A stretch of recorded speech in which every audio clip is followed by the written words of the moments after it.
Bismillah, alhamdulillah, vassalatu vassalamu ala rasulillah. Bandani vafotidan keyin orqasidan to'xtovsiz borib turadigan eng buyuk zikr bu Qur'ondir.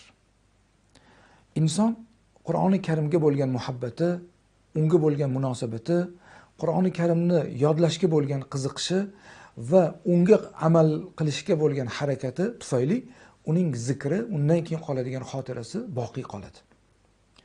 Payg'ambar alayhisolatu vassalomning mashhur hadislaridan birida qiyomatda Alloh taolo qoriga, Qur'on yodlaganga iqro wartaqi fa inna manzilatak inda akhir ayatin taqra'uha degan, tatluha degan boshqa bir rivoyatda.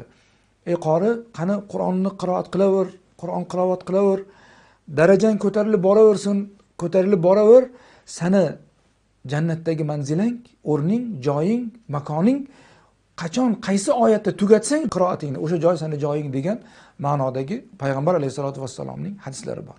Demak, afdaluz zikr, inson hayotida qilgan zikrni oxiratda qoladigan eng buyuk zikr bu Qur'on tilovati bu. Ammo inson bir amal qildi, qilgan amalidan keyin vafot etganidan keyin ham orqasidan to'xtovsiz borib turadigan narsalar haqida Nabiyimiz Muhammad Mustafa sallallohu alayhi vasallam o'zlarini Abu Hurayra radhiyallohu anhu dan rivoyat qilingan mashhur hadislarida juda ko'p marotaba eshitilgan: "Iza mata ibn Adama inqata'a anhu amaluhu." Odam farzandi vafot etsa, undan barcha amallari uziladi, to'xtaydi.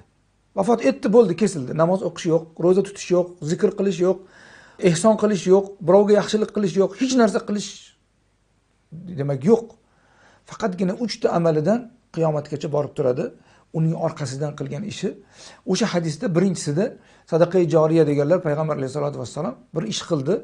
O'sha qilgan ishi odamlarga doimiy foyda berib turadi.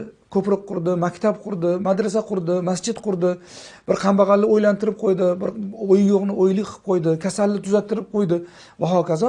Bu sadaqa joriya. Undan keyingisi orqasidan tinimsiz duo qilib turadigan valadi solih, solih farzand va undan keyingisi demak bir ilm qoldirdi. Qoldirgan ilmi tufayli odamlar manfaatlandi, odamlar kitobini o'qiyapti, gapirgan ma'ruzasiga amal qilyapti. To qiyomatgacha mana shu narsalarga amal bo'lib turar ekan, uni joriy qilib ketgan odamga inshaalloh Allohning rahmati, barakoti, ajri, savobi to'xtovsiz borib turadi. Mana shu narsaga e'tibor berish kerak bo'ladi shu savoldagi holatdan. Demak, shu 3 ta narsa insonning orqasidan